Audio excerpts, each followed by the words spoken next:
बताएं सर क्या करना है इस आईपीओ में। फेड बैंक फाइनेंशियल सर्विसेज, जिसको प्यार से लोग फेड फिना कहते हैं, इस आईपीओ में पैसा लगाने की राह है, लेकिन लॉन्ग टर्म के लिए 2 से 3 साल के व्यू से आप इस आईपीओ में पैसा लगा सकते हैं। क्यों लगा सकते हो मैं आपको बताऊं।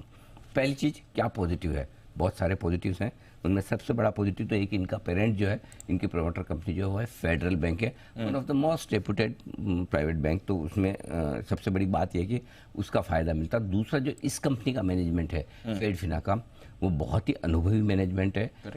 कल हमने एमडी साहब से बात भी की, बहुत मजबूत उनकी समझ है इस बिजनेस की, तो ये बड़ा फायदा। तीसरा, रिसेंटली आप देखिए एयूएम ग्रोथ का जो ट्रैक रिकॉर्ड है, इनका फाइनेंशियल ट्रैक रिकॉर्ड है, बेहद मजबूत है। फेड बैंक की सब्सिडी होने का बड़ा फायदा मिलता है इनको। इनकी जो कॉस्ट ऑफ बोरिंग है, जिस दरों पर, ब्याज दरों पर ये पैसा उधार लेते हैं, ये पूरे सेक्टर में सबसे कम है।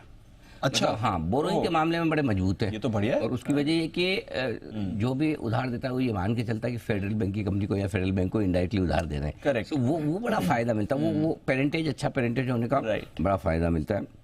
और डीप इस पेरेंटेज के बारे में एक चीज और कहना चाहता हूँ, ज्यादातर एनबीएफसी जो मजबूत हुई है वो किसी न किसी पेरेंटेज की मजबूत बनी है। For example Bajaj finance Bajaj group की निकली थी, for L&T finance, Aditya Birla capital, Sundaram finance, example है। Exactly. जिस किसी फाइनेंस कंपनी के पीछे एक बड़ा ग्रुप है और उस ग्रुप की बड़ी स्ट्रॉन्ग पेरेंटेज है, M&M फाइनेंस, है ना, तो उसको एनबीएफसी के सक्सेसफुल होने के और लंबे समय तक मार्केट में टिके रहने के चांस होगा, क्योंकि ग्रुप लेवल की जो रेटिंग का फायदा मिलता है वो उस एनबीएफसी को मिलता है। ग्रुप लेवल की फंड रेजिंग का, बैलेंस शीट मजबूत होने का, अच्छे प्रोमोटर बैकग्राउंड होने का फायदा उस सब एनबीएफसी को मिलता है। ये फायदा आपको फेड फिना में भी मिलेगा। तो इसलिए यहाँ पर एक ये पॉजिटिव है। आखिरी पॉजिटिव, वैल्यूएशंस ठीक रखें, रीजनेबल है। कुछ पैरामीटर्स पे हो सकता है थोड़ा आपको कम ज़्यादा दिखे, लेकिन ओवरऑल वैल्यूएशंस ठीक है। नेगेटिव साइड पे एक ये, थोड़े से नेट इंटरेस्ट मार्जिन इनके कम है और रिटर्न ऑन एसेट्स कंपेरेटिवली जो दूसरे लिस्टेड पेयर्स के मुकाबले में कम है।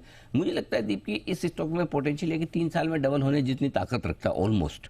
मतलब 3 साल में इनकी बैलेंस शीट और ये सारे जो नंबर्स हैं एयूएम वगैरह, ये डबल होने की संभावना है। तो स्टॉक भी उस हिसाब से आपका डबल हो सकता है। तो अगर आप समझो कि ये सोचो कि 3 साल के लिए मैं फेडरल बैंक में एफडी करूं, तो एक विकल्प ये भी हो सकता है कि 3 साल के लिए मैं फेड फिना का शेयर लूं, तो 3 साल में वो भी डबल हो सकता है। एफडी तो 7-8 साल में डबल होगी। एग्जैक्टली। तो 3 साल में बिजनेस डबल होने की संभावना दिखती है, डबल के आसपास। उस लिहाज से आप 2-3 साल का व्यू रखकर लॉन्ग टर्म के लिए यहाँ पर अप्लाई कर सकते हैं।